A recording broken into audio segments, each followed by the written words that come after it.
Yeah. Well, I live out here, and I went out and I planted flowers for the first time around the house. Yes. And they all blew away in the heavy wind. Oh, sure. And I had seen in San Diego little rock sculptures that I liked. I didn't see a purpose for them. And they were too small, all right, to really see them. Sure. So I thought, okay. I started doing my ants with the buckets. Yeah. And now my flowers don't blow away. Yeah. Because the ants are about, I don't know, I'd say they're a good 20 pounds plus. Sure. Okay, and then I noticed all my flowers die, so I started sculpting the flowers that you can paint with the butterflies and stuff. Right. And then, you know, you get bored of making the same old thing, so I started doing the waiter ants, and then I did the rodeo last weekend, so I came up with the 6-shooter and the shotguns, but I sold all the shotguns. So. What do they sell for? My ants are 55, and my frogs are 45. My heavy-duty spinners, and they will withstand the wind. The wind out here? Oh yeah. Yep. And those are, that one there is 150. This one here is 125. Just depends on how much work that I have. How long does it take to do something like that? About 3 days if I work on it. Wow. About 6 hours a day. 3 days. And you say you live here, so you know what the wind can get. Lived out here for 18 years. Really? Yeah. Really? I got tired of yard art that would just blow away or blow apart. Now I do make my spinners. They they'll come apart into 4 pieces. You know, before it hurts somebody because it's heavy. Yeah. I don't close the end of the spinner. So you know, if it does blow too far, fall down. It won't hurt you as you walk up. I know what it feels like when it hurts you. Yeah, for sure. Yeah. Sure. Well, I've never seen anything like this before. This is pretty neat. Yeah. And what did you say about this metal? Where is this from? This is from Fabricor in Cal City. Roy Wiseman owns it, really great guy. And it's all hand spun, which is a really cool process. I see. And then, you know, I found this, or actually I bought the saw blade from the recycling place. And then your bolts and nuts and bolts from the recycling. From a recycling national metal across the track. On Rosamond Boulevard. Yeah. And then I buy all my metal, the round stock and the flat stock. Yeah. From Patent Steel. So yeah, Paxton. Patent Steel. I try to keep it all local. You know, recycle as much as you can. Sure. Sure. Wow.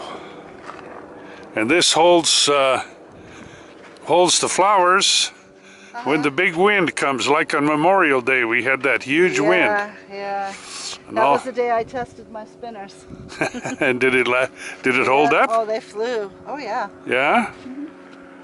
Yep. If it doesn't withstand the winds, I take it back to the shop and add a rock or, you know, heavier metal. Make it so it will. Sure. Sure. And do you do like commissions and stuff? If people. I got a commission today for a satellite. For a satellite. A satellite spinner. And do you do all this welding and bending and everything all yourself? Everything, see. Handmade. Hecho a mano. Yeah. Nice stuff.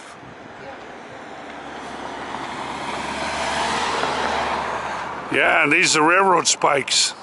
I think they're called railroad nails. Yeah. Spikes are really big, aren't they? Yeah. I'm not sure. Yeah. I just know that... No, that's what they pound into the railroad tie to hold the rail down. That's why it has the lip on it here. I know they vibrate out of the train tracks. They have to be tightened up, that's right. Yeah. So, and the same for the butterfly over there. I like these for the weight. I want a heavier weight. I don't want it to fly apart. Right. You know, so. Now how about up here at the top? What's inside there to keep that going? Oh, I see. Just take a drill, little sanding thing, and go under this. I see. Sure, and make it a little. Just a point. And this is from Fabricor. And it just rides on that point. On there. Yeah. Now I love the bells, but I found using the little bit bigger tops, it really, really just keeps it going. A little more straight, and in the higher winds, it just blows more like it should. In higher winds, this will go like this, but I like it like that. But maybe some people don't. You know, you never. So this has the bigger. Yeah. I see. Has a bigger cone on it. Exactly. So you have a lot more space there. Yeah. Okay. And you set it here, but see, I left the butterflies here on the wings. I had to leave them more solid, so for the cone effect. The taught me about the cone effect. I see. About aerodynamics. Right. But I like the cutouts on the butterflies, so the ones that are stationary, I try to do more too. Yeah. And you bend all this stuff? You bend all those leaves and everything, I cut them out, and then I have this pipe table or frame. Yeah. Because I don't use the table part. I usually use a sheet of metal. Right. And then I grab them by the end there. Yeah. And then just hammer them over the metal pipe.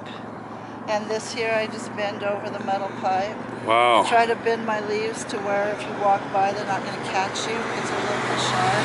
Sure. And then these I bend with a torch. Yeah. You know, just to go through. Look at that. Right. Have you ever tried one with 3? I'm in the process of doing a 4-top. Okay. And then I want to put like somebody showed me how you can put another one coming up like this. Oh yeah. The problem is with the economy, I can't afford the gas for a truck. So all this has to go in the Camry. Oh yeah. No problem with the frogs. Right. But these are a little bit too tall for comfort in the Camry. So I get it. Yeah, so if I start adding more on the top, then it's going to become a problem to have. Right, I understand that. When I go up north, we'll take the truck. And that won't be a problem. But for now, it's a problem. Sure.